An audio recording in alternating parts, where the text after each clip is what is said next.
Hi everyone, and welcome to my channel, and today I'll be reading Multi-Character Listener by me. So let's get into it. Tengen. There was a myth here, and the myth was him doing this by accident, because he never would. He loves you. He loves getting touchy with you. So of course, he would want this in more ways than one. And he does not think that you would resist anyway. So, well, you were wearing a tight dress. This is how it all starts, right? This is how you got his attention in the first place, and why you got him all so heated up and ready for action. He tries to ignore it. He really does. But he does not like ignoring important things, and you're very important to him. And that's why after a little bit, he just sighs to himself in defeat. He could not resist you at all. Not in any way. So, he bumps into you, and suddenly, he's catching you from falling, with a hand on your butt. Really? Really, Tengen? He could not find a sneakier way, but he's not a man who's known for being subtle. He's the exact opposite. So, I'm sorry if he's not really good at it being kind of accidental. Because you look at him, and you blush. Punching him lightly. Seriously? Going so far as to risk me falling? And all to catch me like that? You say, not offended, while he just laughs.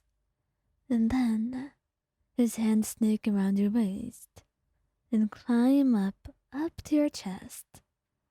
And if he moves his hands around a little bit, you don't say a word, blushing brightly as you stay still, frozen in place, like you were pinned there. Tengen, please, how about we wait, you know, at least until most of the day is over, you say, blushing brightly. And then he stops, leaning down to press a soft kiss to your cheek. Alright then, I can try. But I don't promise you anything. Alright? And that's all you could really get out of him. Don't hope for more. Giyuu. Now, Giyuu actually, he's a very polite man who respects your own limits, your own boundaries, and as such, he will never do anything that will upset you, or do anything that will break a boundary that you've created. And that's exactly why he will never lay a hand on you. Unless it's an accident. And, of course, unless you don't want it, he does want to do that, eventually. When the two of you are ready, but right now he doesn't think he is, and he's not asked you yet. So he just avoids it, completely trying not to get close to the topic, until he has to, because of this complete idiotic accident of his. It was very late at night, and the candle had gone out.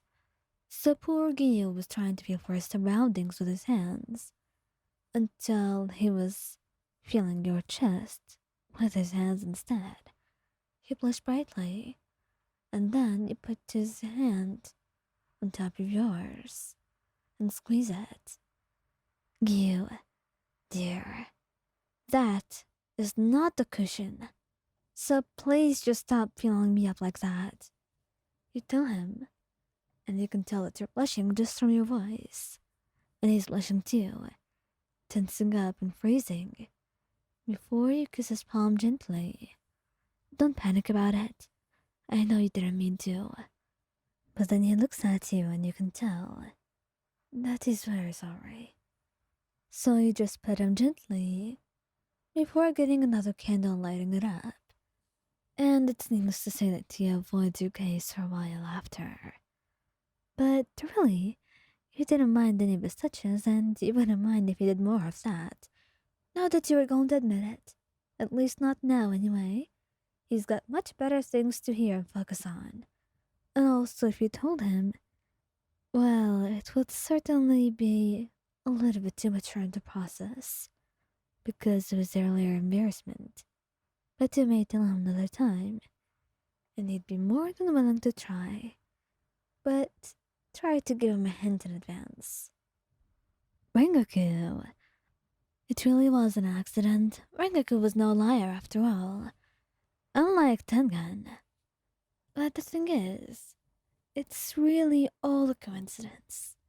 He just happens to be walking.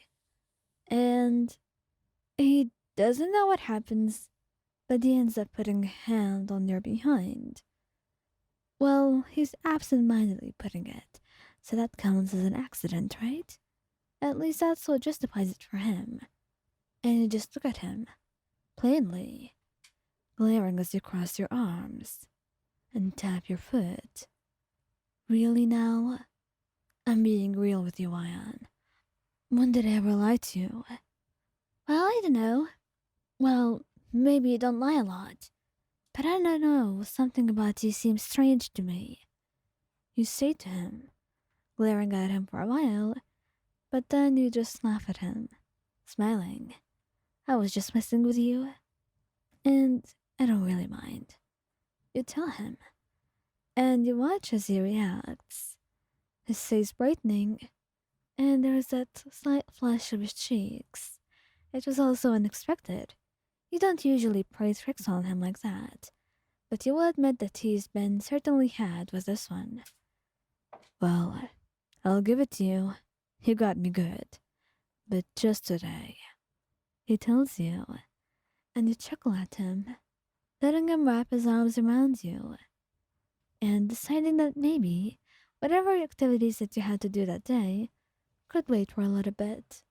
After all, you wouldn't mind some more intentional moves from Rengoku. You loved him and you've been together for a very long time. But there were many things that you were trying to get to. Many things that you were trying to get across, you know. The way that so many boundaries remained between you, and you were slowly trying to break them down to form something new. Something that would include the two of you as lifelong partners. And you were getting there with time. And Rengoku was a very patient man, and you were lucky to have that. You loved his patience, but more importantly, you loved the way he loved you, and he knew he would continue on loving you for as long as the two of you remained together.